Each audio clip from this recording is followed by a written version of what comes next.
नमस्कार साथियों, आप देख रहे हैं हमारा YouTube channel DS computer guide. जैसा कि साथियों आप सभी जानते हैं, हम हमारी हर वीडियो में एक बात कहते हैं कि जो भी हमारे द्वारा अपडेट आपको दी जाती है हमारे चैनल पर, उस अपडेट को जानकारी को कृपया शुरू से लेकर अंत तक ज़रूर देखें, क्योंकि जब तक आप पूरी वीडियो नहीं देखेंगे तो पूरी जानकारी आपको नहीं प्राप्त होगी और आधी अधूरी जानकारी हमेशा खतरनाक होती है। इसीलिए आपसे निवेदन है कि जब तक पूरी वीडियो ना देखो तब तक आप किसी भी जानकारी का, किसी भी स्कीम का लाभ नहीं ले सकते और जो सरकार द्वारा दी जाने वाली सुविधा है उनके लिए आप संघर्ष भी नहीं कर सकते जब तक आपको कोई जानकारी नहीं होगी।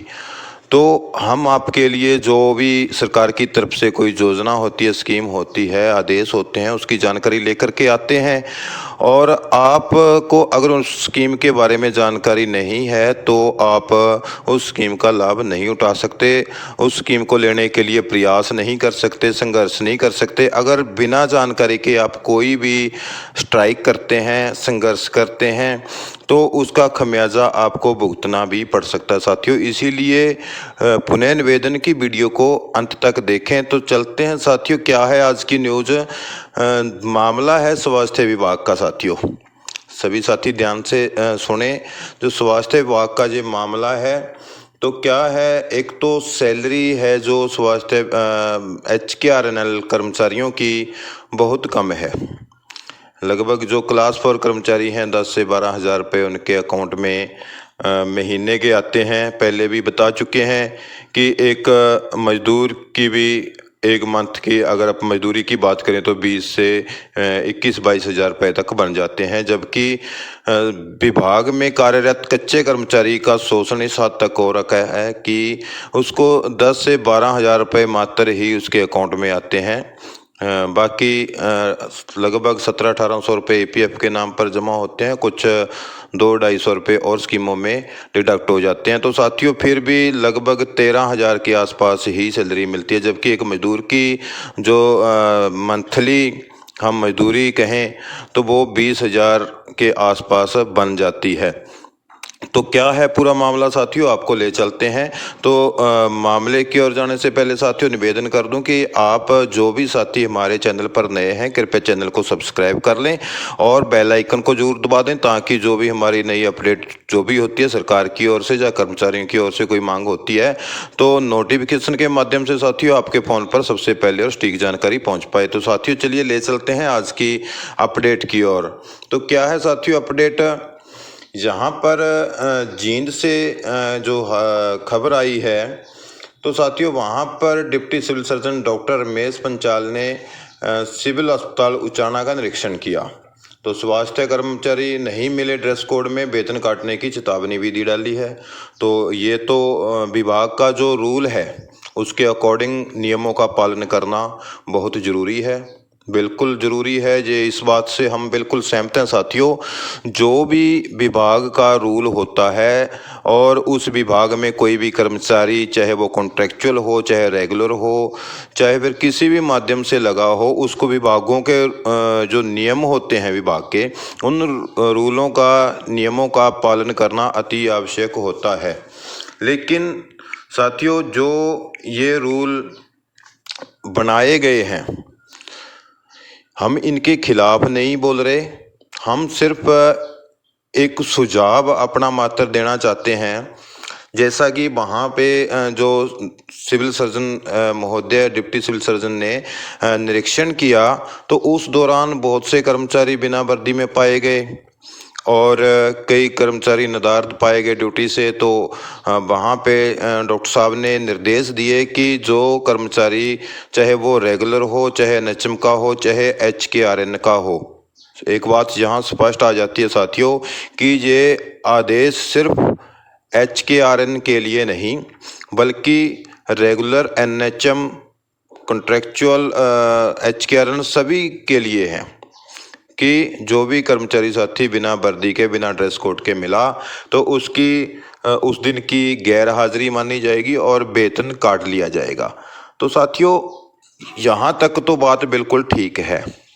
ये नियमों का पालन करना अति आवश्यक है। वेतन काटा भी जाना चाहिए अगर नियमों का कोई उल्लंघन करता है तो साथियों, उसके बाद जो रेगुलर कर्मचारी हैं, एनएचएम कर्मचारी हैं साथियों, उनको तो विभाग की ओर से सभी भत्ते मिल जाते हैं।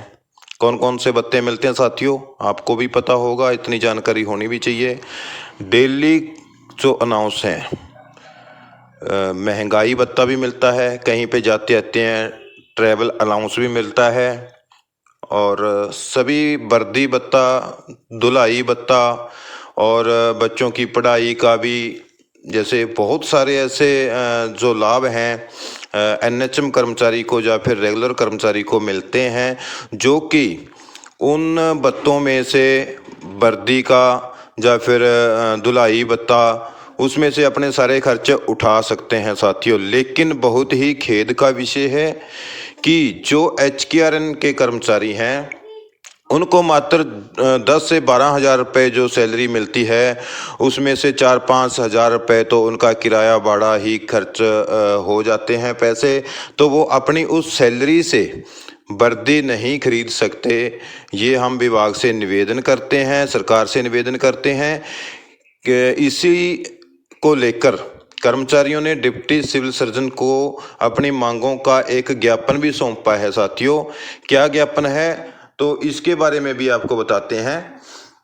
तो जब डिप्टी सिविल सर्जन डॉक्टर साहब ने वहाँ पे निरीक्षण करते हुए कर्मचारियों को आदेश दिए कि जो भी कर्मचारी वर्दी में, ड्रेस कोड में नहीं मिला, तो उनका उस दिन की गैर हाजिरी मानी जाए, उनका वेतन काटा जाए। तो कर्मियों ने डिप्टी सिविल सर्जन को मांगों का अपना ज्ञापन सौंपते हुए कहा कि एचकेआरएन कर्मचारियों को जूते व वर्दी दी जाए।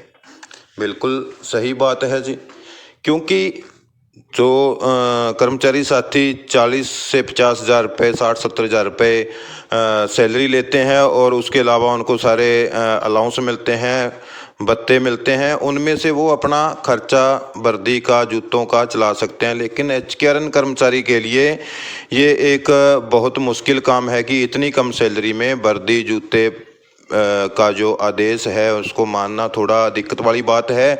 कर्मचारियों ने अपनी मांगों को ज्ञापन सौंपते हुए deputy civil surgeon doctor Ramesh ji को कहा, अनुरोध किया कि हमें इसमें कोई एतराज़ नहीं है, हम बिल्कुल वर्दी पहन कर आना चाहते हैं, जूते पहन कर आना चाहते हैं जो विभाग द्वारा निर्धारित किए हैं, लेकिन हमें वर्दी का और जूतों का जो अलाउंस है या फिर वर्दी विभाग की तरफ से जो ड्रेस कोड निर्धारित है, उस वर्दी का या तो अलाउंस दिया जाए या फिर वर्दी या जूते विभाग द्वारा हमें मुहैया कराए जाएं, ताकि हम नियमों का उल्लंघन ना कर पाएँ। हम भी नियमों का उल्लंघन नहीं करना चाह रहे। तो कर्मचारी साथियों ने, एचकेआरएन के कर्मचारी साथी हैं जो, उन्होंने अपने ज्ञापन में ये बात रखी है। वर्दी और जूते उपलब्ध करवाने का लिखित में जो है ज्ञापन डिप्टी सिविल सर्जन को दिया है। उन्होंने कहा है कि अपनी जेब से खर्च करके जूते और वर्दी लाने के लिए बाध्य किया जा रहा है, और वर्दी जूते नहीं पहने तो हाजिरी नहीं लगाने के लिए कहा जा रहा है। उनकी मांग है कि एचकेआरएन के तहत लगे कर्मचारियों को जूते और वर्दी विभाग द्वारा या एचकेआरएन द्वारा दी जाए, ताकि वो भी अच्छे से नियमों का पालन कर सकें। तो साथियों, ये जो मांग उठाई है उन्होंने जींद के जो हमारे स्वास्थ्य विभाग के एचकेआरएन कर्मचारी हैं, बहुत ही अच्छी पहल है साथियों। तो आप भी अपने स्तर पर जब भी कोई ऐसा मामला आपके सामने आता है साथियों, तो अगर आपको जानकारी है इसके बारे में, तो आप उच्च अधिकारियों को इसके बारे में अवगत करवा करके अपना मांग पत्र सौंप सकते हैं। इसीलिए हम आपसे बार बार रिक्वेस्ट करते हैं कि जब तक आपको पूरी जानकारी ना हो तो आप कोई संघर्ष या फिर कोई स्ट्राइक, आंदोलन नहीं कर सकते। बिना परमिशन के आप अपनी मांगों को लेकर के जो संघर्ष है, प्रदर्शन है, बिल्कुल कर सकते हैं। वो तब कर सकते हैं जब आपको उसके रूल रेगुलेशन पता हो। तो साथियों, जैसे कि अभी इलेक्शन का मोड है, तो आचार संहिता जो लगी हुई है उसमें कर्मचारियों पर बहुत ही सख्ताई है, काफ़ी कड़े नियम बने हुए हैं। तो इसमें भी आप सभी साथी अपना थोड़ा नियमों का पालन करते रहिएगा और अपनी मांगों को लेकर के गलत रास्ता मत अपनाइए, और जो भी आपकी मांग है उसको मतलब कि एक शांतिपूर्ण तरीके से उच्च अधिकारियों के सामने लिखित में अपना ज्ञापन सौंप सकते हैं।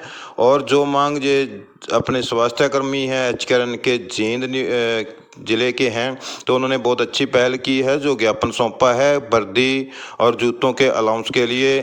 तो ये सभी को ऐसा करना चाहिए, क्योंकि हर जो डिपार्टमेंट है उसमें ड्रेस कोड लागू है, और ऐसा ना करने पर गैर हाजिरी का प्रावधान जो विभागों द्वारा किया जा रहा है। तो इतनी कम सैलरी जो एचकेआरएन के कर्मचारी हैं, इतनी कम सैलरी में वर्दी और जूतों का जो है इंतजाम नहीं कर सकते घर चलाना, और उसके बाद जो सैलरी इतनी कम मिलती है उसमें से अपना किराया भाड़ा भी लगा करके जो साथी काफ़ी दूर से आते हैं बसों वगैरह में, तो 2-4 हज़ार रुपये किराए में लग जाता है। तो फिर वर्दी का, जूते का और धुलाई का, ये सारे दूसरे कर्मियों को तो मिल जाता है साथियों। तो जो कच्चा एक कर्मचारी है उसको बहुत कम वेतन में इतने खर्चे उठाना असंभव है। इसीलिए अपनी मांगों को लेकर उच्च अधिकारियों को आप ज्ञापन सौंप सकते हैं। ये थी आज की अपडेट साथियों। तो कैसी लगी हमारी अपडेट, तो इसके लिए आप हमारी वीडियो को एक प्यारा सा लाइक और कमेंट बॉक्स में अपना सुझाव दे सकते हैं साथियों। तो आपसे निवेदन कि जो साथी नए हैं, पहली बार हमारी वीडियो को देख रहे हैं, कृपया चैनल को सब्सक्राइब कर दें और हमारी वीडियो को आगे से आगे शेयर फॉरवर्ड करें, ताकि और भी साथियों को इसके बारे में जानकारी मिल सके साथियों। तो मिलते हैं एक और नई नेक्स्ट वीडियो में, नेक्स्ट अपडेट में। तब तक आप स्वस्थ रहिए, खुश रहिए, आपका स्वास्थ्य अच्छा रहे। जय हिंद, जय भारत, जय हरियाणा।